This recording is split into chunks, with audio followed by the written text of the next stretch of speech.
Hello friends, आप सभी KVS aspirants का मैं मोहित कुमार जांगड़ अपने यूट्यूब चैनल एमजे एकेडमी पर हार्दिक स्वागत करता हूं। फ्रेंड्स, जैसा कि आप सभी को मालूम है कि इस साल के एंड तक केवीएस के एग्ज़ाम होने हैं, तो इसको ध्यान में रखते हुए मैं केवीएस पीआरटी 2018 की सॉल्यूशन सीरीज लेकर आया हूँ। इस वीडियो में मैं साइंस सब्जेक्ट के जो 20 क्वेश्चन पूछे गए हैं उनमें से 10 क्वेश्चन फिजिक्स के उनका डिटेल सॉल्यूशन यहाँ इस वीडियो में आपको उपलब्ध कराए जाएंगे। आशा करता हूँ कि ये सभी सवाल आपको ठीक तरह से समझ में आए। पहला क्वेश्चन है, what second is the unit of energy, force, momentum, power.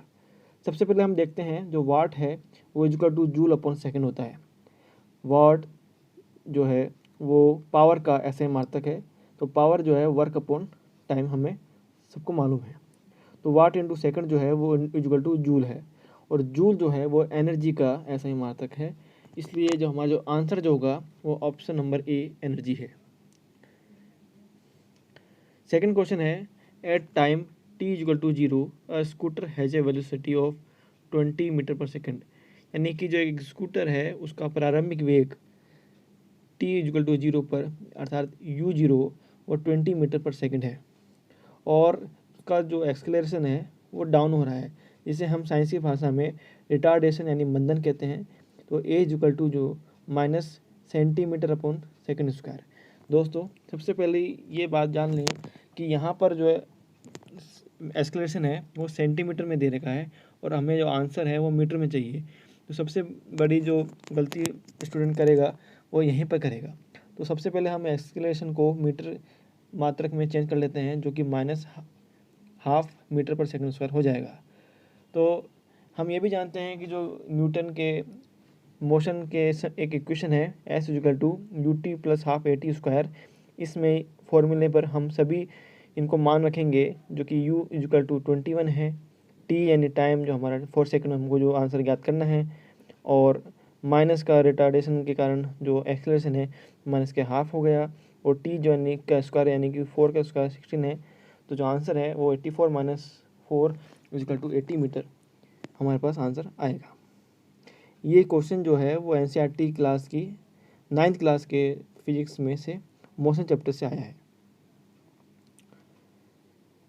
Next हमारे पास जो क्वेश्चन है वो है, an object of mass 40 kg moving along a straight line with a horizontal velocity of 15 metre per second.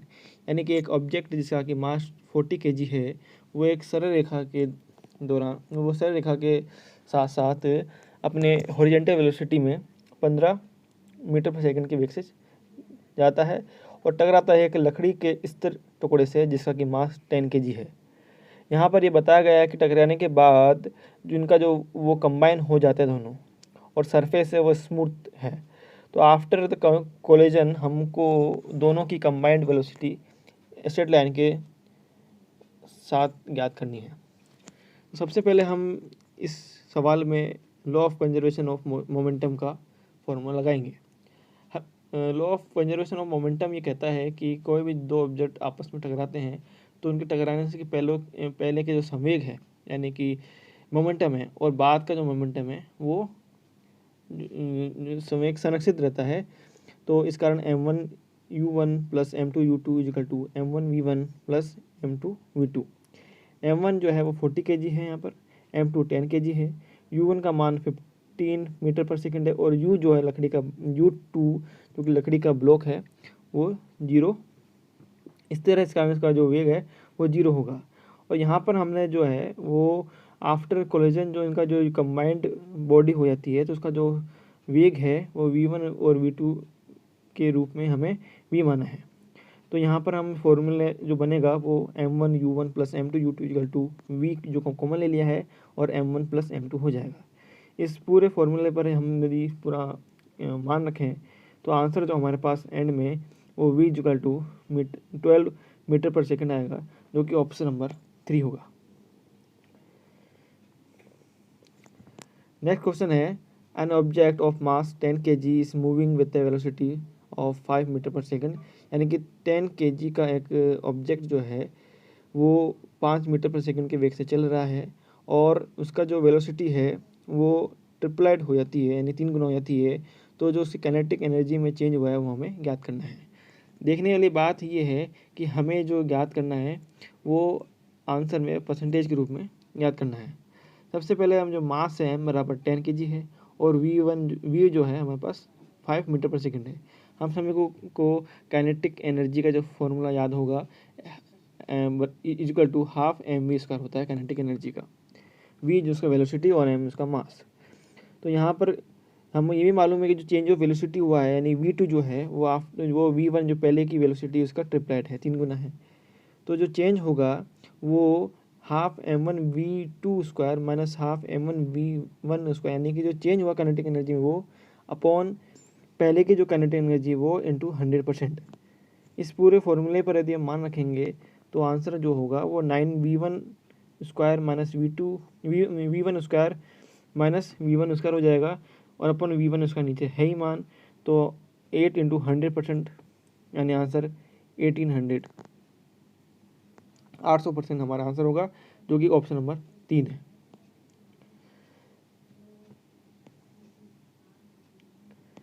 Next question है an object covers to consecutive equal distance, यानी कि एक object है जो कि दो समान दूरियों को v1 और v2 वेग से तय करता है, तो हमें उसकी एवरेज स्पीड जो है ज्ञात करनी है।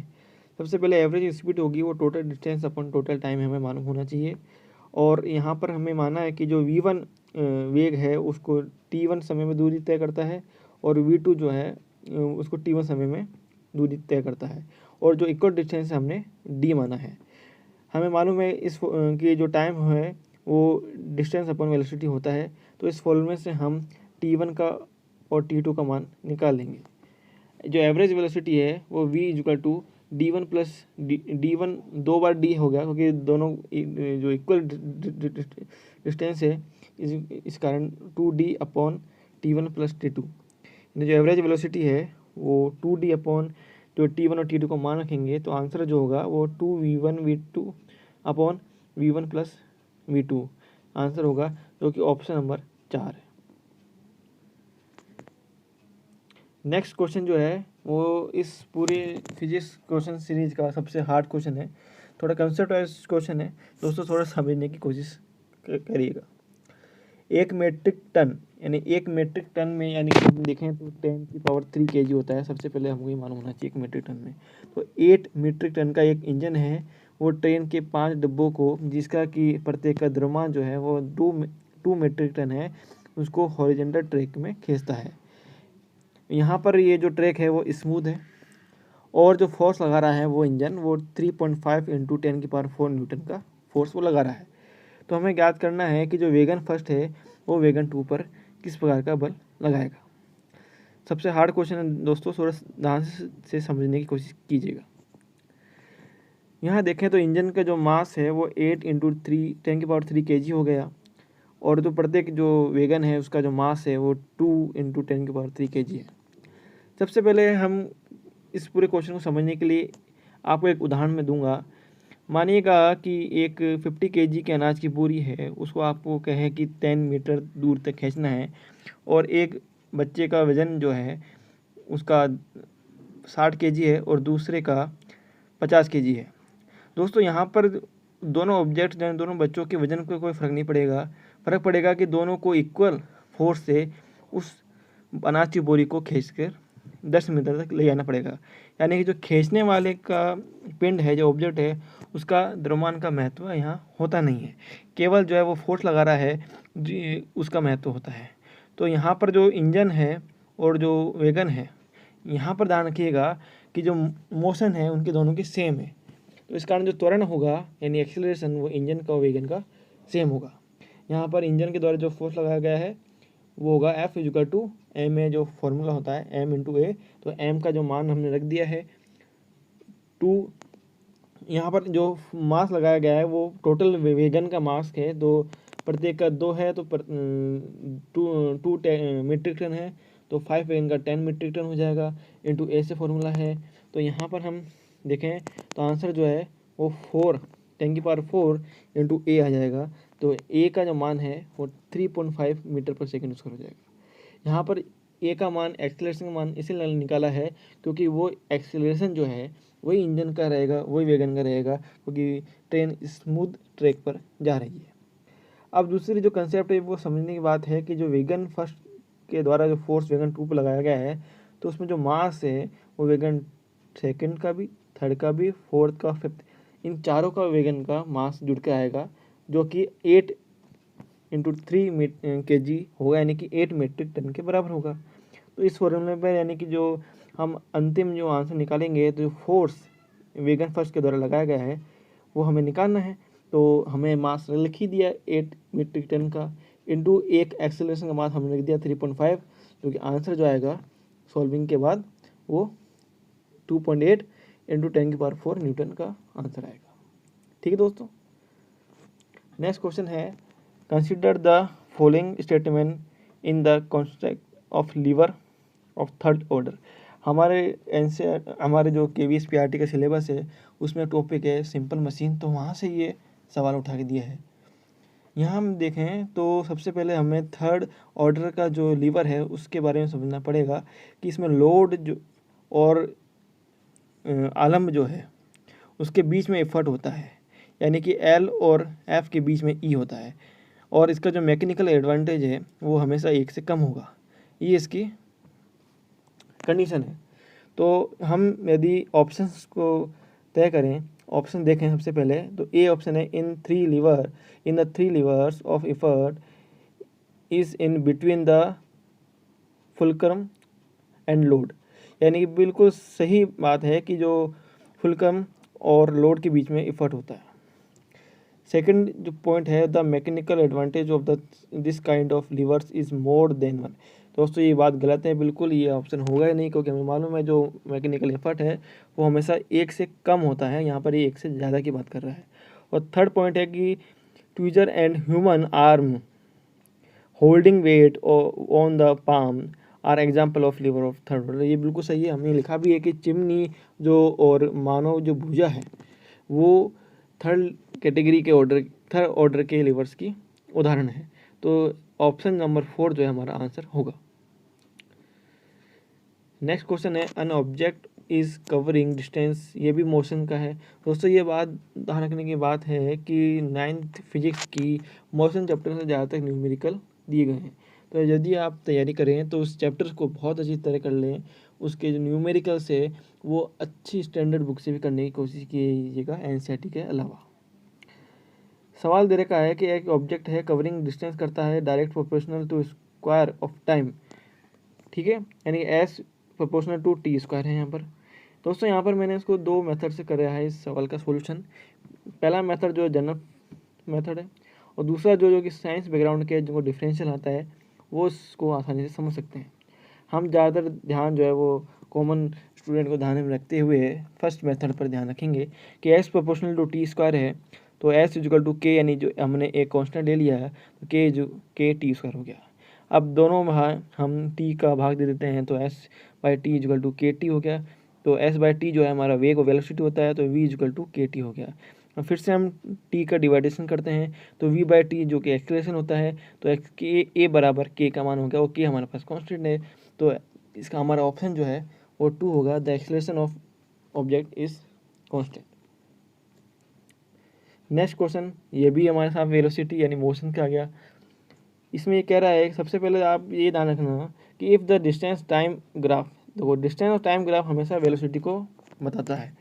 तो यदि हमें सीधा ऑप्शन देखें तो सीधा ऑप्शन नंबर 4 होता है, हम इस पर कोई ध्यान देने की ज़रूरत नहीं है, बाकी के ऑप्शन पर सीधा डायरेक्ट आंसर दे सकते हैं वेलोसिटी। और क्या कह रहा है ये कि दोनों डिस्टेंस और टाइम के बीच की जो ग्राफ खींचेंगे वो एक्स यानी टाइम एक्सिस जो है उसके पैरेलल नहीं होना चाहिए। तो यहाँ पर हम देखें तो हमने एक ग्राफ, एक लाइन खींची है जो कि टाइम और डिस्टेंस के बीच की है। यहाँ हम देखें तो जो टाइम डिफरेंस है और डिस्टेंस का डिफरेंस है वो हर बार सेम आएगा, तो कि बताता है कि ऑब्जेक्ट की जो वेलोसिटी है वो कांस्टेंट है। बहुत ईजी क्वेश्चन है दोस्तों।